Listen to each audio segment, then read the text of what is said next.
आंधी और तूफान को बुरा भला मत कहा करें। इब्न खल्दून अपनी किताब में लिखते हैं कि मौसम सरमा जब गर्मी में बदलता है तो कीड़े मकोड़े, बहुत सी बीमारियां और मूजी हशरात इस रुई ज़मीन पर पैदा हो जाते हैं।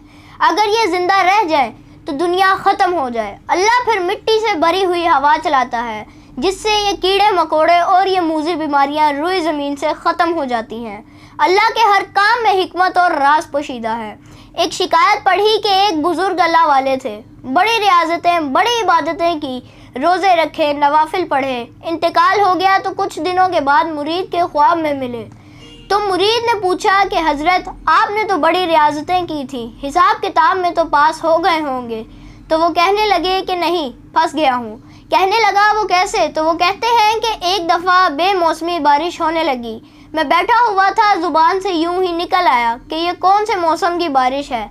अब अल्लाह रोज़ अपने दरबार में बुलाता है, खड़ा करके पूछता है कि बंदे बताओ बारिश के लिए सही मौसम कौन सा है। अस्तगफिरुल्लाह, हम कितने ऐसे अल्फाज हैं, कितने ऐसे कलमात हैं जो नादानी में अदा कर देते हैं कि आंधी चलाने से पहले थोड़ी सी बारिश हो जाती, मिट्टी बैठ जाती, फिर आंधी हवा चलती तो कितना खुशगवार मौसम हो जाता। ऐसे अल्फाज मत कहा करें, ज़ुबान से सोच कर अदा किया करें, कहीं पकड़ ना हो जाए। अक्सर देखने को मिला, अक्सर व बेशतर आपने भी सुना होगा कि किसी फौतगी पे जाए तो लोग कह रहे होंगे कि अभी तो उम्र ही नहीं थी इसके मरने की, अभी तो इसके छोटे छोटे बच्चे थे, अभी तो शादी हुई थी।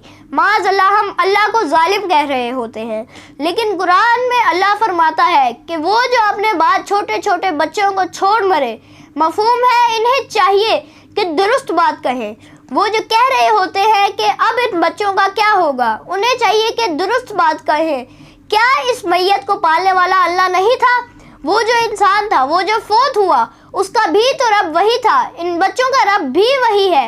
वो पूरे ज़माने का पालने वाला है, वो राज़िक है, इसी ने रिज़्क देना है। इसलिए सोच कर अल्फाज अदा किया करें, कहीं ऐसा ना हो कि हम जो आज बोल रहे हैं कल उसकी पकड़ हो जाए और उसका जवाब देना पड़ जाए। जज़ाकल्लाहु खैर।